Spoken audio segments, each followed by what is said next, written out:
তাদের বিমান প্রতিরক্ষা ব্যবস্থা আবার গড়ে তুলতে অনেক সময় লাগবে। আরেকটি বিষয়ও বলতে চাই, আমি চীনের প্রেসিডেন্ট শি জিনপিংকে ধন্যবাদ জানাতে চাই। আমি তার সঙ্গে বৈঠক করেছি। তিনি সম্পূর্ণ নিরপেক্ষ অবস্থান বজায় রেখেছেন, আর আমি তা প্রশংসা করি। আমি রাশিয়ার প্রেসিডেন্ট ভ্লাদিমির পুতিনকেও ধন্যবাদ জানাতে চাই। তিনিও খুবই নিরপেক্ষ ছিলেন। তারা চাইলে আমাদের জন্য পরিস্থিতি আরও অনেক কঠিন করে তুলতে পারতেন। আমি এটা স্পষ্ট করেই বলতে চাই। কেউ হয়তো বলবে, চীনের প্রেসিডেন্ট শিকে ধন্যবাদ জানানো ঠিক নয়, কিন্তু আমি তার সঙ্গে দীর্ঘ সময় কথা বলেছি।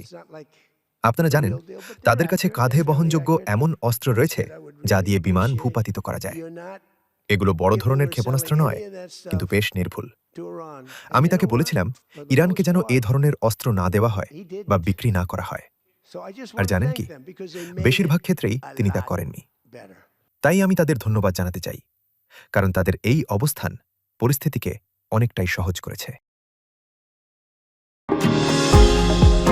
নিউ ইয়র্ক থেকে সম্প্রচারিত TVN 24 টেলিভিশন বিশ্বজুড়ে বাঙালির কণ্ঠস্বর।